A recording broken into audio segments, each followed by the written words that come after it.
Students, हम मजीद बात करेंगे defects of Bohr's atomic model पे, यानी कि बोहर्स एटॉमिक मॉडल में जो डिफेक्ट्स हैं हम उनको देख रहे हैं। हमने दो डिफेक्ट्स की बात कर चुकी हैं। एक डिफेक्ट ये था कि हमने ये देखा कि जो बोहर ने जिन ऑर्बिटल्स की बात की थी वो कहा था जिनमें इलेक्ट्रॉन्स रिवॉल्व करते हैं उनके बारे में कहा था कि वो सर्कुलर ऑर्बिट्स होते हैं, जबकि हमने देखा कि वो सर्कुलर ऑर्बिट्स नहीं है बल्कि 3 डायमेंशन में हमने देखा कि इलेक्ट्रॉन जो है वो न्यूक्लियस के अराउंड रिवॉल्व करते हैं। सही। इसके अलावा फिर हम ये देखेंगे कि हमने ये भी देखा कि बोहर्स थ्योरी के अकॉर्डिंग मोनो इलेक्ट्रॉनिक सिस्टम या यूनी इलेक्ट्रॉनिक सिस्टम या हम कहते हैं कि वन इलेक्ट्रॉनिक सिस्टम जो है हम कहते हैं कि सिर्फ उन्हीं को एक्सप्लेन करता है अगर हम बात करें बोहर्स एटॉमिक मॉडल। ठीक है, तो यहाँ पर हम थर्ड यहाँ पे डिफेक्ट देखेंगे। और थर्ड डिफेक्ट हम देखेंगे कि बोहर के प्रिंसिपल से हम स्टार्ट करते हैं, बोहर की प्रोपोजिशन से हम स्टार्ट करते हैं कि हमने कहा था कि बोहर ने ये कहा कि जब हम स्पेक्ट्रम हमें हासिल होता है तो बोहर की थ्योरी के अकॉर्डिंग ऐसा होता है कि एक शेल से, अगर एक शेल है शेल वन से, ठीक है, कोई एक शेल है वहां से दूसरे शेल पे, ठीक है, अब एन किसके लिए ले रहे हैं हम, एन का मतलब है शेल, ठीक है, जो के एल एम एन हमारे पास जो शेल हैं इसके लिए हम एन का वर्ड यूज करें, ठीक है, एन का लेटर यूज करें। तो हम देखते हैं कि यहाँ पे एन वन जो है उससे एन टू में इलेक्ट्रॉन जा रहा है, चाहे इनमें से कोई सा भी हायर ऑर्बिट हो और कोई सा भी लोअर ऑर्बिट हो, ठीक है, यानी कि ट्रांजिशन हो रही है तो वो शेल टू शेल ट्रांजिशन होती है। ठीक है, यानी कि अगर डिस्कशन हुई भी तो किस पे हुई, हम कहते हैं कि प्रिंसिपल क्वांटम नंबर पे डिस्कशन हुई। ठीक है, एक होता है प्रिंसिपल क्वांटम नंबर, चले हम इसको यहाँ पॉइंट्स की फॉर्म में लिखेंगे कि किस पे बात हुई है, प्रिंसिपल क्वांटम नंबर, जो कि बताता है हमें डेफिनेट एनर्जी लेवल्स के बारे में। ठीक है, और इसके अलावा हमें किसके बारे में बताता है, हमें बताता है एनर्जी लेवल्स, इन टर्न हमें बताता है ये साइज के बारे में। ठीक है, तो ये आ गया प्रिंसिपल क्वांटम नंबर, इसकी बात होती है। तो यहाँ पर हम इसको एन से रिप्रेजेंट भी कर देते हैं। लेकिन जब हम असली अगर हम देखें यहाँ पर अब जो हम देखते हैं कि जो इसमें लेटेस्ट जो हम प्रोग्रेस देखते हैं तो उसके अकॉर्डिंग क्या होता है, हम यहाँ देखते हैं कि जब हम स्पेक्ट्रोमीटर क्या होता है, यहाँ हम लिखेंगे कि स्पेक्ट्रोमीटर होता है जिसमें हम स्पेक्ट्रम को जो है वो मेजर करते हैं। ठीक है, ये इंस्ट्रूमेंट होता है। तो जब हम इसमें अगर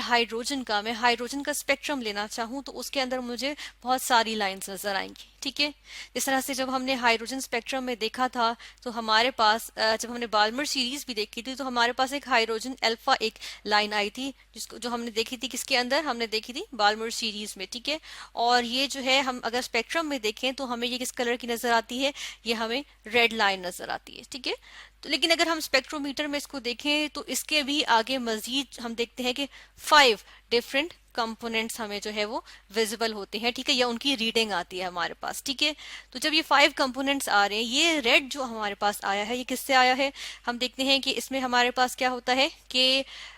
हमारे पास जो थर्ड शेल होता है ना वहां से ट्रांजिशन होती है सेकेंड शेल पे, और इस ट्रांजिशन के नतीजे में हम कहते हैं कि रेड कलर जो है वो इसकी लाइन आती है हाइड्रोजन स्पेक्ट्रम में, जिसको हमने हाइड्रोजन अल्फा कहा था। ठीक है, एच अल्फा कहा था।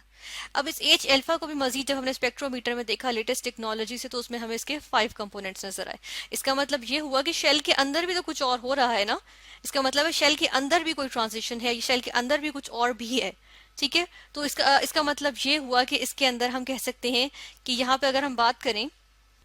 कि स्पेक्ट्रम भी स्प्लिट हो जाता है। ठीक है, ये जो मेन स्पेक्ट्रम आया था यहाँ से हाइड्रोजन का वो भी स्प्लिट कर जाता है। ठीक है, और जब ये स्प्लिट कर रहा है तो हमारे पास वेरियस लाइंस आ रही हैं, यानी कि स्पेक्ट्रम के अंदर हमें जो है वो पेयर्स ऑफ लाइंस नजर आएंगी। ठीक है, हम लिखेंगे यहाँ पे पेयर्स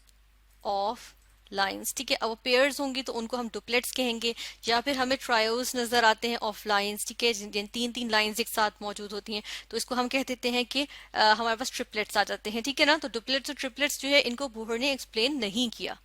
ठीक है, फिर हम बात करते हैं कि अब हमें पता है कि SPDF सब शेल्स होते हैं, हमारे पास SPDF सब शेल्स आ जाते हैं। तो इनकी भी अगर हम बात करें तो बोहर ने इनके बारे में कोई बात नहीं की, यानी कि हम देखते हैं कि जो शेल्स हैं KLMN हमारे पास, उनके आगे हमारे पास आ जाते हैं SPDF। एजीम्यूथल क्वांटम नंबर को हम L से रिप्रेजेंट करते हैं, और SPDF से हमें क्या पता चलता है कि हमें शेप पता चलती है ऑर्बिटल्स की। ठीक है, हमें शेप पता चलती है, और हमने देखा था प्रिंसिपल क्वांटम नंबर से हमें क्या पता चला था, हमें साइज पता चला था। ठीक है, लेकिन देखें ये जो एजीम्यूथल क्वांटम नंबर है इसके बारे में बोहर ने नहीं बताया। ठीक है, इसी तरह हम देखते हैं कि जब हम मैग्नेटिक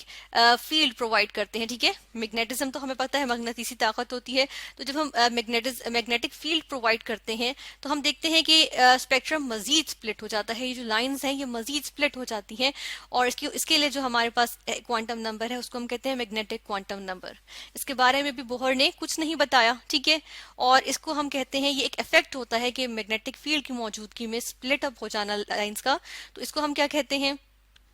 इसको हम कहते हैं जीमैन्स इफेक्ट, ठीक है, यानी कि मैग्नेटिक फील्ड की मौजूदगी में जो लाइंस, स्पेक्ट्रल लाइंस जो हैं, हम कहते हैं कि क्या हो रही हैं, ये हमारे पास स्प्लिट अप हो जाती हैं, मजीद स्प्लिट अप हो जाती हैं, ठीक है, इसको हमने कह दिया जीमैन्स इफेक्ट। तो हम देखते हैं कि हमारे पास एक और क्वांटम नंबर आ गया, मैग्नेटिक क्वांटम नंबर, ठीक है, और इसके लिए हम क्या लेते हैं, हम इसके लिए एम लिखते हैं इस तरह से, ठीक है। अच्छा, ये किस चीज की बात करता है, ये ऑर्बिटल्स की एनर्जी की बात करता है, या ये ऑर्बिटल्स की हम कहते हैं, इनफैक्ट हम ये कहेंगे कि ये ऑर्बिटल्स की एनर्जी की नहीं बल्कि इनकी हम कहते हैं ओरिएंटेशन की बात करता है, ठीक है। यदि ऑर्बिटल्स जो हैं, जिस तरह से अगर मेरे पास हम कहते हैं कि पी सब शेल अगर मेरे पास है, तो इसके अंदर हम देखते हैं पी एक्स है,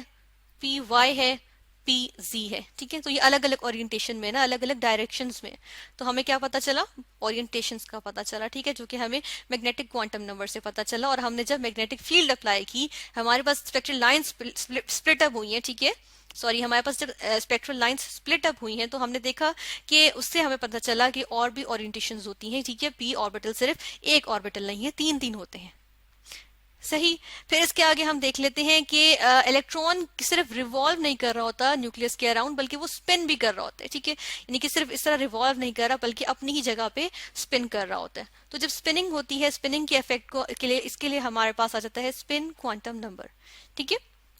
अब ये जो स्पिन क्वांटम नंबर है, हम देखते हैं कि ये आ गया स्पिनिंग की, इलेक्ट्रॉन की स्पिनिंग की वजह से है, ठीक है, यहाँ पर हम देखते हैं, और इसको हम जो है यहाँ पर इसके लिए एस हम रिप्रेजेंट करते हैं, ठीक है, इसके लिए एस लिखते हैं। तो ये 4 क्वांटम नंबर्स हैं जो हमने देखा कि इनमें से सिर्फ एक यानी कि प्रिंसिपल क्वांटम नंबर है जो कि बोहर ने बताया था, और बाकी के बारे में तो कोई डिस्कशन नहीं की गई, सही। इसी तरह हम ये भी देख लेते हैं, हमने स्प्लिटिंग की बात की थी मैग्नेटिक फील्ड की प्रेजेंस में, और हमने इसके लिए यूज किया था वर्ड जीमेंस इफेक्ट, इस इफेक्ट को हमने कहा था जीमेंस इफेक्ट। तो बिल्कुल इसी तरीके से हम देखते हैं कि अगर मैग्नेटिक फील्ड की जगह हम इलेक्ट्रिक फील्ड अप्लाई करें, ठीक है, मेरे पास हाइड्रोजन का ही चले स्पेक्ट्रम, हाइड्रोजन ही एक्साइटेड स्टेट में मौजूद था, ठीक है, और मैंने क्या किया, मैंने स्प्लिट अप किया उसको, सॉरी स्प्लिट अप नहीं किया उसको, बल्कि हमने देखा कि उसके अंदर इलेक्ट्रिक फील्ड अप्लाई की, तो क्या हुआ कि उसकी जो स्पेक्ट्रल लाइंस थी वो मजीद स्प्लिट हो गई, ठीक है। यानी हम देखते हैं कि हमने देखा कि रेड कलर जिस तरह से अगर मेरे पास आया था, रेड लाइन आई थी, सॉरी रेड लाइन हमारे पास स्पेक्ट्रल लाइन में आई थी, स्पेक्ट्रम में आई थी, तो हम देखते हैं कि वो उसके अंदर भी हमें 5 कंपोनेंट्स नजर आए, ठीक है। इसी तरह यानी कि उन 5 कंपोनेंट्स क्या थे, वो पेयर्स थे, ट्रायोस थे, ठीक है।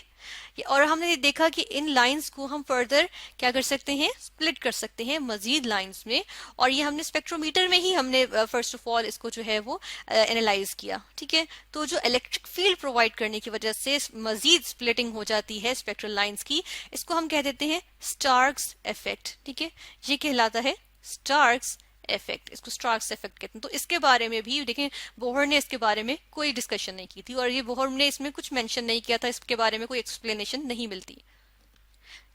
फर्दर हम देख लेते हैं एक और पॉइंट यहाँ पर जो आ जाता है, वो इस तरह से हम यहाँ पर देखेंगे, हमने देखा हाइजेनबर्ग प्रिंसिपल जो होता है, अनसर्टेनिटी प्रिंसिपल, यहाँ पर हम सिंपली लिखेंगे अनसर्टेनिटी प्रिंसिपल।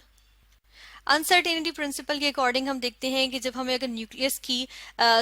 के अराउंड इलेक्ट्रॉन की अगर हमें पोजीशन पता चल जाए, तो हम इसकी वेलोसिटी और मास का जो प्रोडक्ट होता है जिसको मोमेंटम कहते हैं, इसको हम असेस नहीं कर सकते, या उसको हम एक्यूरेटली हम मेजर नहीं कर सकते, ठीक।